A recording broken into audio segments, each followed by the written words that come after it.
the fastest way to lose the truth is to believe you already know it. The sound of a pair of handcuffs clicking shut silenced every conversation inside Maggie's country diner. Coffee cups stopped halfway to waiting hands. Forks hovered above untouched plates. Even the country song drifting softly from the old jukebox seemed to disappear beneath the heavy silence that settled across the room. A white police chief stood beside a breakfast booth with complete confidence, convinced he had just taken control of another routine situation. Across from him stood a well-dressed black man who offered no resistance, no raised voice, and no visible frustration. He simply looked around the diner with calm eyes, almost as if he felt more concerned for the uneasy strangers watching than for himself. No one inside the restaurant could understand how an ordinary Friday morning had transformed into a moment that would stay with them for years. A little girl sitting near the front window quietly tugged on her father's sleeve and whispered, "Did that man do something wrong?" Her father looked toward the booth before answering with an uncertain shake of his head. "I do not know. Neither did anyone else." The waitress, Emily Carter, stood frozen beside the coffee station, still holding a glass pot that had gone untouched for nearly a minute. She had worked at Maggie's for over a decade and believed she could usually sense how difficult mornings would end. Today, every instinct told her something was different. The stranger had walked through the front door less than 20 minutes earlier wearing a simple navy jacket, pressed khaki pants, and polished brown shoes. He had greeted everyone with quiet courtesy, thanked Emily for the coffee refill, complimented the homemade biscuits, and even smiled at an elderly veteran who had briefly shared his booth while waiting for breakfast. Nothing about him had demanded attention, yet now every eye in the diner remained fixed on him. Police Chief Daniel Brooks looked completely certain of his decision. Years of wearing the badge had taught him to trust his instincts, and in this moment he believed those instincts had served him well once. Again, the stranger, whose name was Marcus Ellison, remained remarkably composed despite the uncomfortable situation unfolding around him. His breakfast had grown cold. His newspaper remained folded neatly beside the plate. His expression never changed.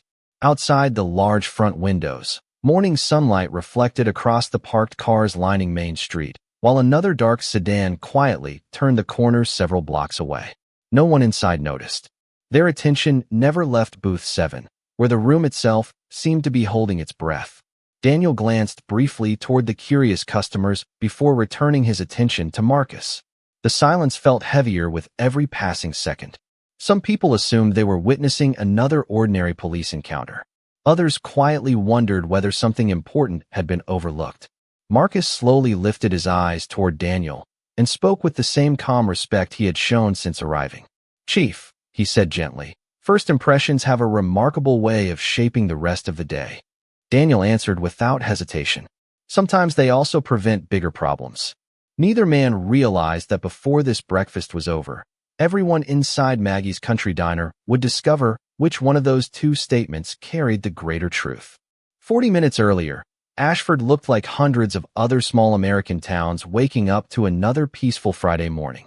Main Street was already alive with delivery trucks, early commuters, and neighbors greeting one another through rolled-down windows.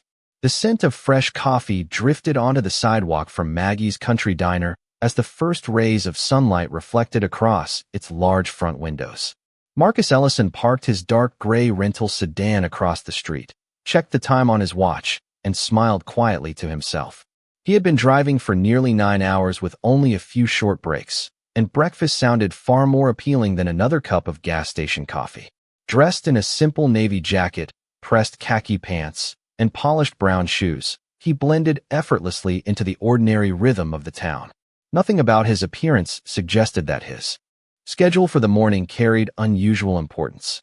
Before crossing the street, he silenced a phone that briefly illuminated with an incoming notification, slipped it back into his jacket pocket, and continued toward the diner without returning the call. Inside Maggie's, Emily Carter welcomed him with the same warm smile she offered every traveler who stopped by. Marcus thanked her politely, chose booth 7 near the front window, and ordered scrambled eggs, wheat toast, fresh fruit, and black coffee. While waiting for breakfast, he unfolded the local newspaper and quietly read stories about school fundraisers, high school football, and a charity event scheduled for the weekend. He seemed genuinely interested in learning about the community rather than simply passing through it. When an elderly veteran politely asked whether the empty seat across from him was available until another table opened, Marcus immediately invited him to sit down. The two men exchanged friendly conversation about long road trips, changing seasons, and the best diners found along American highways. Emily noticed that Marcus listened more than he spoke, asking thoughtful questions and thanking everyone who crossed his path. 20 minutes later, the veteran returned to his own table just as another familiar customer entered the restaurant. Police Chief Daniel Brooks had followed the same breakfast routine for years. Nearly everyone inside greeted him with respect, and he acknowledged them with confident nods before accepting his usual coffee without needing to place an order. Daniel believed routines revealed whether a town was functioning properly, and unfamiliar faces naturally attracted his attention.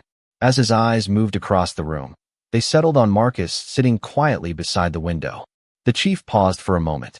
He did not recognize the visitor, and something about that simple fact immediately captured his interest. Marcus happened to glance up from the newspaper at exactly the same moment. Their eyes met briefly across the dining room. Marcus offered a courteous smile and a slight nod before returning to his coffee. Daniel did not smile back. Instead, he slowly changed direction and began walking toward booth 7.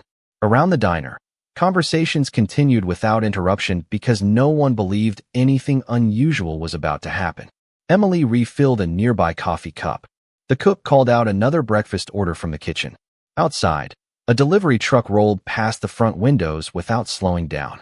Everything looked perfectly ordinary. Yet sometimes the smallest decision made during the quietest morning becomes the first step toward a lesson that no one expected to learn. Daniel Brooks stopped beside booth 7 and rested one hand lightly against the top of the empty chair across from Marcus Ellison. The confidence in his posture reflected years of serving as the most recognizable law enforcement officer in Ashford. He looked at Marcus for a long moment before speaking. "Good morning," he said, though the greeting sounded more official than friendly. Marcus calmly folded the newspaper and returned a respectful smile. "Good morning, Chief." Daniel noticed immediately that the stranger knew his title. "Have we met before?" Marcus shook his head. "No, sir." Your name tag made the introduction easy. Daniel glanced down briefly at the embroidered name above his badge before looking back at Marcus. "You are not from around here." "That is correct." "Passing through?" "Yes." "Business?" Marcus lifted his coffee cup and answered with the same measured tone. "You could say that." The response was truthful, yet it offered almost nothing. Daniel had spent years believing that hesitation often concealed important details, and Marcus's careful answers only deepened his curiosity. Emily quietly approached with the fresh pot of coffee. "Would either of you like a refill?" she asked hopefully, sensing the conversation had begun to tighten. Marcus thanked her warmly and accepted another cup. Daniel declined without taking his eyes off the visitor. Emily walked away with an uneasy feeling she could not explain. Marcus appeared completely relaxed, but Daniel's expression had slowly shifted from curiosity to quiet suspicion. Around the diner, the normal sounds of breakfast continued. Plates arrived from the kitchen. The cash register opened and closed. A delivery driver carried boxes through the rear entrance. Yet inside booth 7, the atmosphere had become noticeably different. Daniel pulled out the empty chair and sat down across from Marcus. "What brings you to Ashford?" he asked. Marcus paused for only a moment. "An appointment later this morning." "With who?" "Someone expecting me." Daniel leaned back slightly. "That sounds unusually vague." Marcus smiled politely. "Sometimes schedules are confidential until the meeting begins." Daniel studied him carefully. Nothing about Marcus suggested nervousness. His breathing remained steady. His hands rested naturally beside his coffee mug. His voice never changed in volume or pace. That unusual composure made Daniel even more determined to learn who this visitor really was. Outside, a dark government sedan quietly exited the interstate and continued toward downtown Ashford. The driver checked the navigation screen once before continuing without urgency. Inside the vehicle, a leather portfolio rested on the passenger seat beside a neatly folded dark suit jacket. Back inside the diner, Marcus glanced briefly at his watch before returning his attention to Daniel. The movement lasted no more than a second, but Daniel noticed it immediately. "Are you expecting someone?" he asked. Marcus answered honestly. Eventually. Soon. I believe so. Daniel folded his arms. Until then, I would like to verify your identification. Marcus nodded without the slightest hesitation. Of course. He slowly reached inside his jacket and carefully removed a leather wallet, placing it gently on the table instead of handing it directly across. Daniel picked it up and opened it, beginning with the driver's license. The address showed Virginia. Everything appeared ordinary at first glance. Yet before he looked at anything else, his police radio crackled softly with an incoming transmission, and outside the diner the dark sedan quietly turned onto Main Street, arriving far closer than anyone inside realized. Daniel Brooks acknowledged the radio transmission with a brief reply before setting the device back on his shoulder. His attention immediately returned to Marcus Ellison and the leather wallet resting open in his hands. The Virginia driver's license appeared genuine. The address was ordinary. Nothing on the surface explained why the visitor answered simple questions with such careful restraint. Daniel flipped through a few additional cards before stopping. Several business cards were tucked neatly inside a separate sleeve, but before he could examine them more closely, another message came across his radio requesting a routine status update from a patrol officer outside. Daniel closed the wallet without looking further and placed it carefully on the table. I still have questions, he said. Marcus gave a small nod. I expected that. Daniel narrowed his eyes. You seem unusually comfortable for someone being questioned by the police. Marcus answered with complete sincerity. Being respectful usually makes difficult conversations easier. The reply did not satisfy Daniel. Instead, it strengthened his belief that the stranger was deliberately withholding information. Emily watched from behind the counter, quietly drying the same coffee cup for the third time. She had seen nervous travelers, impatient salesmen, exhausted truck drivers, and anxious parents pass through Maggie's country diner over the years, but she had never seen anyone respond to growing scrutiny with such quiet composure. The elderly veteran who had shared Marcus's table earlier glanced toward the booth and slowly folded his newspaper, sensing that breakfast had become the least important thing happening inside the restaurant. Daniel stood from the chair. Please stand up for me. Marcus rose immediately without hesitation, leaving his untouched breakfast on the table. Is there a specific concern, Chief? He asked politely. Daniel answered with calm authority. Until I fully understand why you are here and complete my verification, I need to make sure everything remains under control. Marcus did not argue. He simply placed his hands where Daniel could clearly see them and waited. Around the diner, conversations gradually faded until only the quiet hum of the ceiling lights and the distant sound of dishes from the kitchen remained.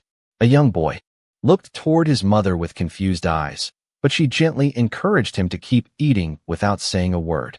Outside, the dark government sedan rolled to the curb across from the diner.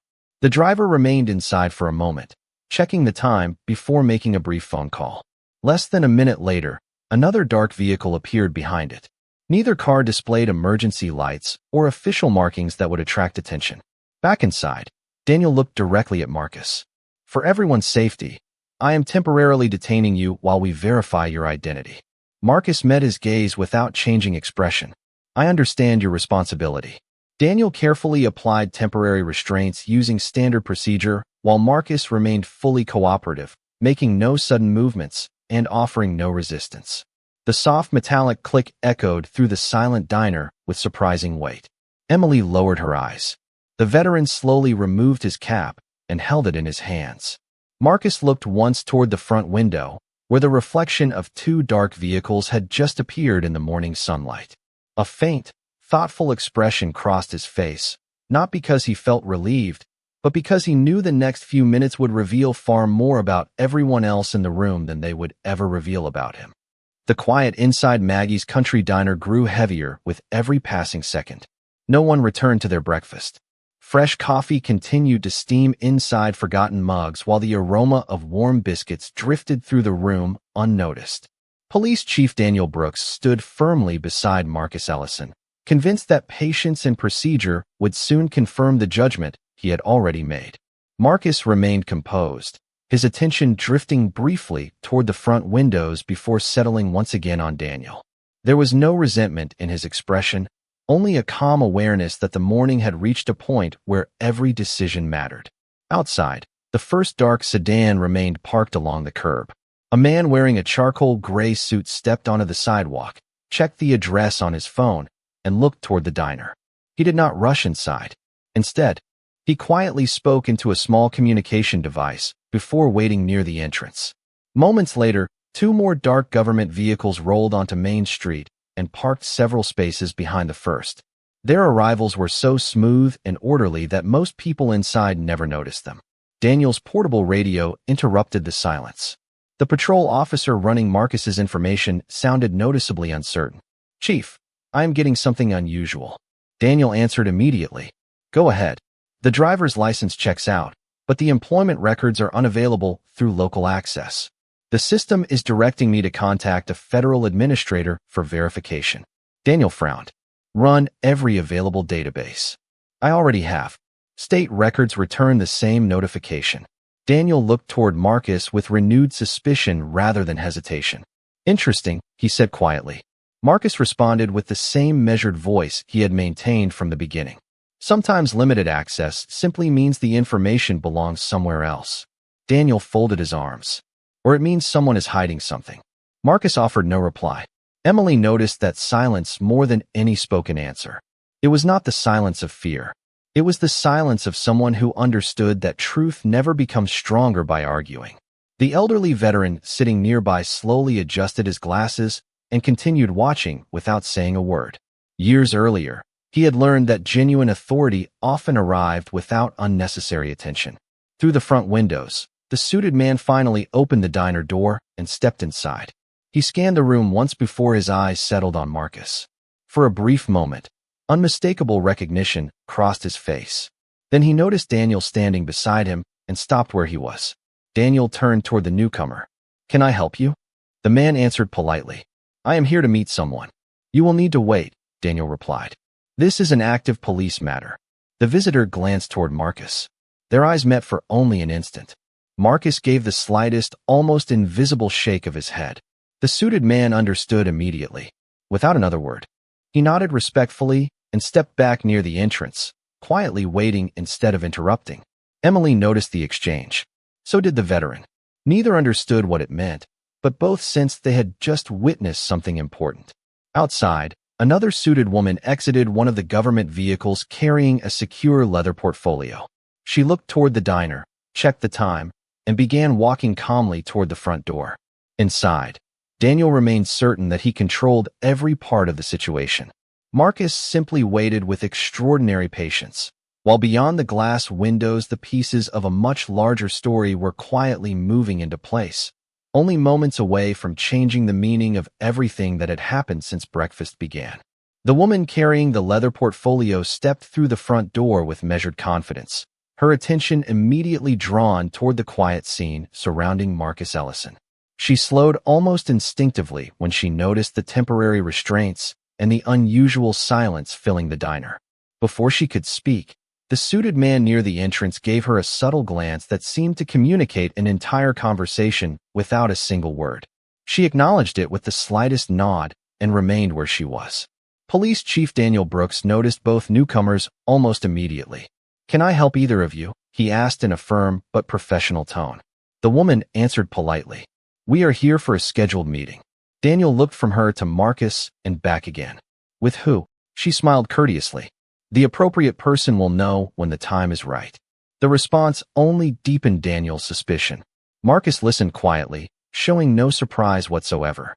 Emily could not understand why every person entering the diner seemed to recognize the visitor more quickly than anyone else in Ashford had. She glanced toward the large front windows and counted 3 dark government vehicles parked along the curb. Their engines had been turned off. No emergency lights flashed. No one hurried. Everything outside appeared remarkably controlled, almost as though every arrival had been carefully planned long. Before the morning began, Daniel's radio interrupted his thoughts once again. The patrol officer's voice sounded even more uncertain than before. "Chief, I contacted the state support desk.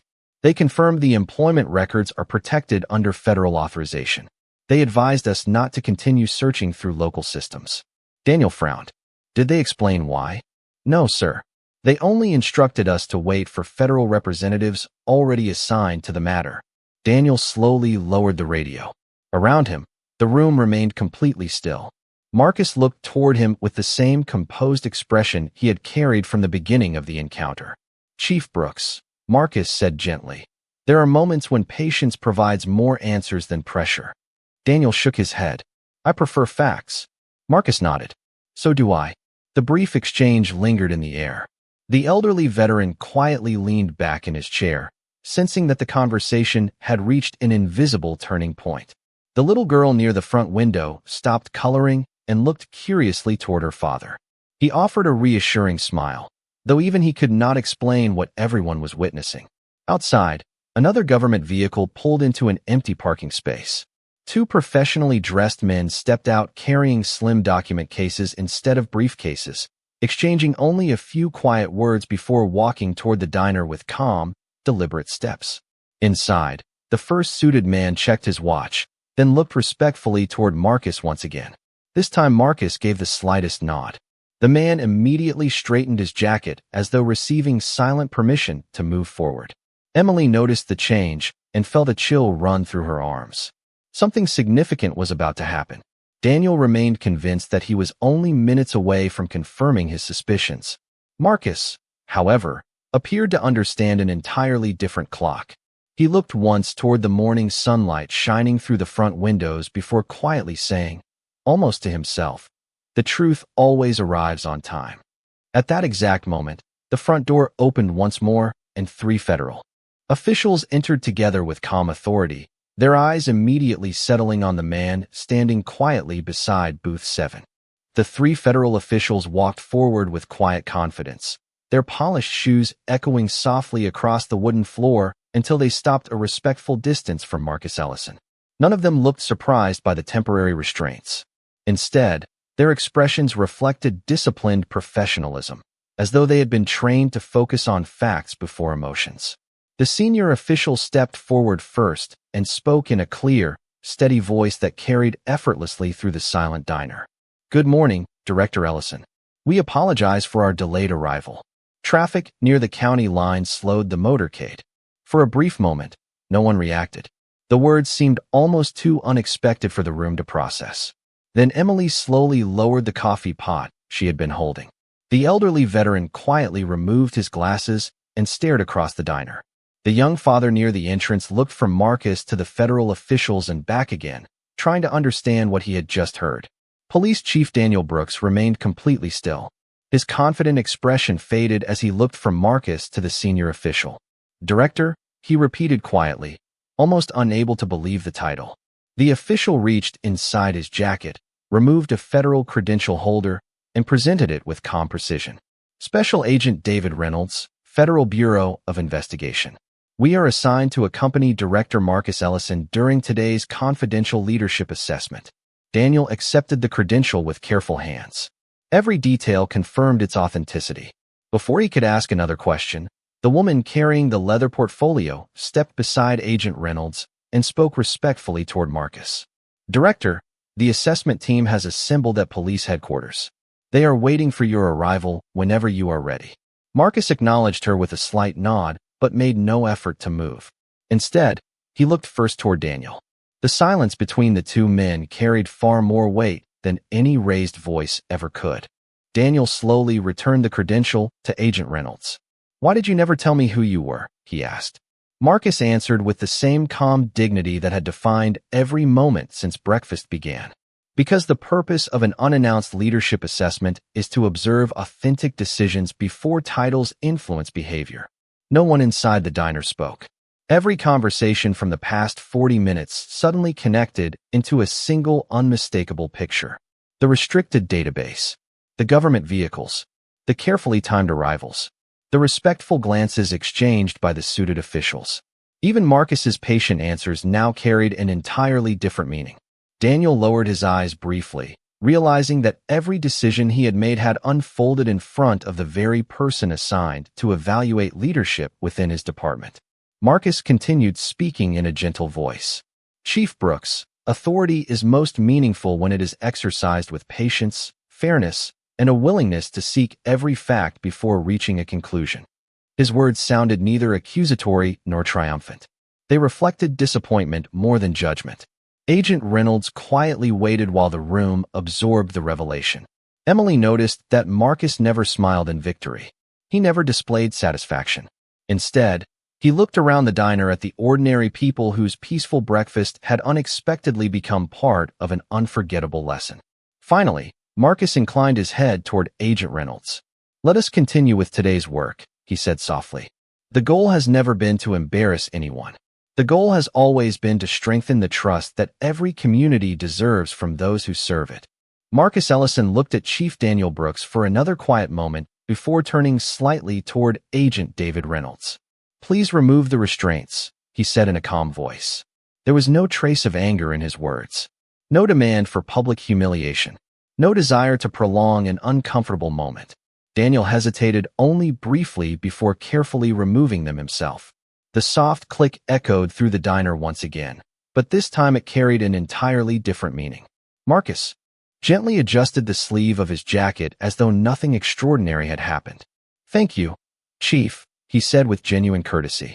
Daniel struggled to find the right words. Years of experience had prepared him for emergencies, negotiations, and difficult conversations, but not for the weight of realizing that his own assumptions had guided every decision that morning. "Director Ellison," he began quietly, "I owe you an apology." Marcus listened without interrupting. Daniel continued, his voice steady but noticeably humbler than before. "I believed I was protecting my community. Instead, I allowed incomplete information to shape my judgment before I understood the full situation. That responsibility belongs to me alone." The entire diner remained silent. Emily felt her eyes begin to water, not because anyone had shouted or argued, but because humility often carried more power than conflict. Marcus nodded respectfully. "An apology matters when it is followed by reflection," he answered. "Every officer makes decisions under pressure. What separates good leadership from poor leadership is the willingness to examine those decisions honestly afterward." Daniel accepted the words without defending himself. Agent Reynolds quietly observed the exchange before speaking for the first time since the revelation. Director Ellison requested that today's assessment remain unannounced because communities deserve to know how they are treated before anyone recognizes a title or a position. Several people inside the diner slowly began to understand why the visitor had never introduced himself. The elderly veteran smiled faintly and whispered almost to himself, "Character always speaks before credentials do." Marcus heard the comment and acknowledged the veteran with a grateful nod. Emily finally stepped forward carrying a fresh cup of coffee. "Director Ellison," she asked softly, "may I bring you a hot breakfast? Yours has gone cold." Marcus smiled warmly. "I would appreciate that very much." Relief quietly spread through the room as ordinary sounds gradually returned. Someone picked up a fork. A child resumed coloring at the table near the window. The tension that had filled the diner slowly dissolved into thoughtful silence rather than celebration. Marcus accepted the fresh plate Emily placed before him and thanked her by name, remembering the introduction she had offered nearly an hour earlier. That simple gesture did not go unnoticed. Daniel watched carefully, realizing that genuine authority revealed itself through consistent respect, not impressive titles. Before taking his first bite, Marcus looked toward Daniel once more. "Chief Brooks, our meeting at headquarters will continue as scheduled." Daniel nodded. "I understand." Marcus added one final sentence with quiet sincerity. "The assessment has already begun. What happens next is far more important than what happened here this morning." Daniel drew a slow breath and straightened his uniform. For the first time since entering Maggie's country diner, he no longer saw a stranger sitting across the table. He saw a leader who had quietly transformed an ordinary breakfast into the most important lesson of his entire career. An hour later, the conference room at Ashford Police Headquarters looked very different from the quiet diner where the morning had begun. Every command officer sat around the polished table, while Director Marcus Ellison stood near the front beside Agent David Reynolds and the federal assessment team. A large screen displayed only a single sentence. "Public trust begins long before official recognition." No one needed an explanation. Every person in the room understood exactly why those words had been chosen. Chief Daniel Brooks sat silently, listening as Marcus reviewed the purpose of the leadership assessment. There were no raised voices, no public criticism, no effort to embarrass anyone. Marcus spoke with the calm confidence of someone who believed that lasting improvement came through honest reflection rather than fear. Communities do not experience law enforcement through policies alone, he said. They experience it through individual moments. A greeting, a question, a decision made before every fact has been gathered. Those moments become memories that remain long after reports are filed. The room remained completely still. Marcus continued by describing the events at Maggie's Country Diner exactly as they had occurred, acknowledging the professionalism shown after the misunderstanding while also emphasizing the importance of patience, communication, and impartial judgment from the very beginning of every encounter. Daniel listened carefully without attempting to explain away his actions. When Marcus invited him to speak, he stood slowly and faced the room. Today reminded me that confidence is not the same as certainty, Daniel said honestly. Leadership requires enough humility to recognize that first impressions are never complete evidence. I cannot change how this morning began, but I can determine how every tomorrow begins for this department. Several officers quietly nodded. They knew those words were difficult to say, which made them meaningful. Marcus thanked Daniel for accepting responsibility without excuses. Growth begins at the exact moment pride becomes less important than learning, he replied. By the end of the afternoon, the assessment team announced several recommendations focused on communication, community engagement, and decision-making under uncertainty. Daniel accepted every recommendation without objection and personally volunteered to lead the department's new training initiative. Weeks later, Maggie's Country Diner returned to its familiar rhythm. Travelers filled the booths. Local families gathered for breakfast. Emily often smiled whenever someone chose Booth 7, remembering the morning that had quietly changed the direction of an entire police department. The elderly veteran occasionally told new visitors that he had witnessed one of the greatest leadership lessons of his lifetime, though he rarely mentioned names. He simply said that true authority never needed to announce itself because character always arrived first. As for Marcus Ellison, he continued traveling across the country, conducting unannounced assessments in communities that would never know his title until the right moment. He believed that respect offered before recognition revealed far more about a person than respect offered afterward.